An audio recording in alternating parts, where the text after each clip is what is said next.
There was one stage halfway through the tour, and we descended down into a little town, and the pace was still really high with everybody attacking it. And I dropped back to see where everybody was.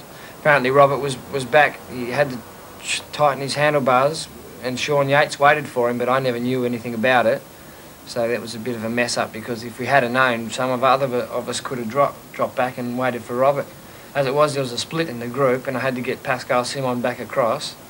And then I went back to see where the other guys were, and bloody caused a bit of havoc back there, because I said, the first guy I came across was Duclos, and he seems to think that he's the boss of the team. And I said, what are you doing back here? I said, you should be up the front riding. And he said, listen, I'm the boss. And I said, well, if you're the boss, mate, I'm going home.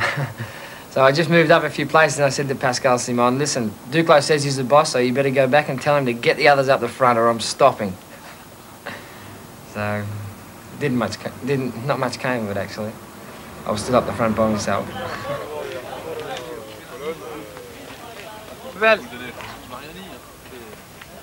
It's sort of an infection, bad morale. And it's basically started with me, I think, because I've had bad morale, because I think the team can do much better than it has, but it just hasn't been working properly. At the start of the tour, I got everybody together in the same room, and I said, listen, we've got to work like a team in this tour, because we've got two guys that could win, Simon and Millar. And I said, look, you're all a pack of lazy idiots. I said, we've got to ride together like a team, or I'm going to stop the race, and I don't care if I don't finish. And I think some other riders would come home with me. And they all said yes, and we spoke well for about 3 or 4 days. Every day we had a meeting, and then it was finished again. Then everybody was nearly back to fisticuffs. Because a lot of them don't like that we speak English. But I can't talk to Robert or Sean in French. It's just ridiculous. Yeah, it's just, we speak as much French to them as we can, but sometimes you just got to speak in your own language. But they don't seem to understand that, because the French are so one-track minded. They've never been outside of France. They can't speak a word of another language, so all they think is their chauvinistic ways. The Peugeot team manager is Roland Berland, himself a former French professional champion. I think you've got to have some respect from the riders, and in our team he's got none. He hasn't got strength of character that it takes to be a good leader of a team. He's a nice bloke, because every time I ask for something, he does it for me. But that's not what being a team leader is about. Team leader is when you've got bad form, he comes in and shakes you by the throat and says, what's going on? Haven't you been training, or haven't you been looking after yourself? And a team leader says, after 20 days, if you haven't won a tour, he doesn't say, listen, I'll give you more money if you win a stage. He says, if you don't win the stage, you'll go home tonight. Like Post said to his team in Bordeaux. And they won. Van der Arden said, yeah, but look all the cuts down my leg, and look at all the cuts on my arm. He said, yeah, but you've got nothing broken. Van der Arden said, yeah, I suppose. So they all got on the front, did a bit of work, and Van der Arden won the stage. Only by 10 centimetres, but he won. And Roland said the same the night before. He said, well, listen, if you win, I'll give you more money as your preem, you know, but who cares? I don't want to ride for Castaigne for more money, because I don't think you can win. And it's the wrong mentality. You've got to have that killer. It's got to be winning, not money. The money comes after the winning. And do you think Robert can have that instinct? Yeah, Robert's got it. Robert likes money, but he loves winning. He loves being a star. Deuxième place derrière son compatriote Stephen Roche, Kelly pour la 3e fois, vraisemblablement maillot vert du Tour de France. Et nous accueillons celui qui est formidable de tempérament dans la défense de son maillot jaune. Attaqué, il résiste et conserve son précieux paletot. Il va nous rejoindre sur le podium. Le maillot jaune du Tour 85, Bernard Hinault, il est là.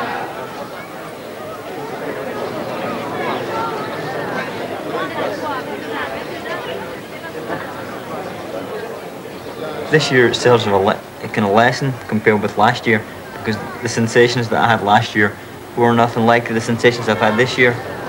I found this year a lot harder, but it's a lot more disappointing for me. So, I don't know, I've kind of ridden myself into the kind of anonymous with the rest of the guys, and it's a bit kind of difficult to take it. You're just kind of in there with the rest of them, and instead of being on the front, when you're used to being on the front, it's hard to accept that you're not going to win a stage anymore.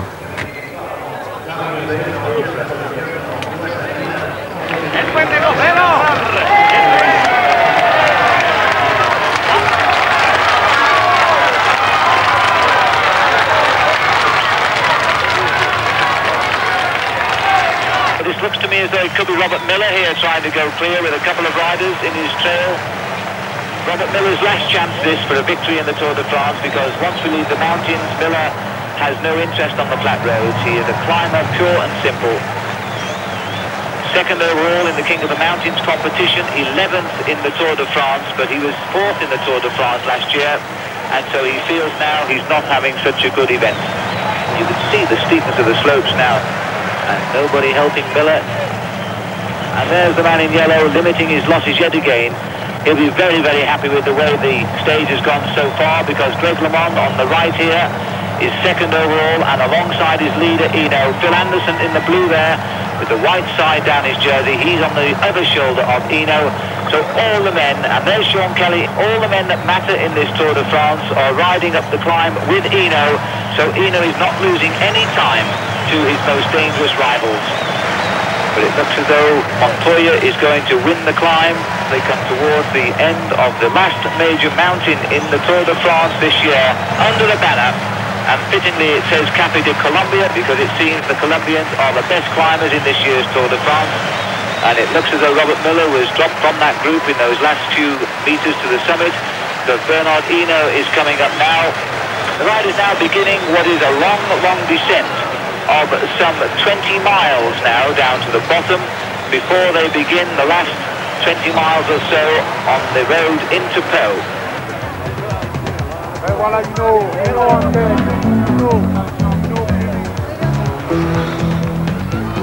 I don't have the form anymore.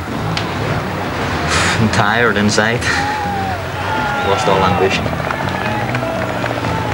There's no kind of team spirit in the thing. There's two halves in the team, and it's obvious to us that are in it.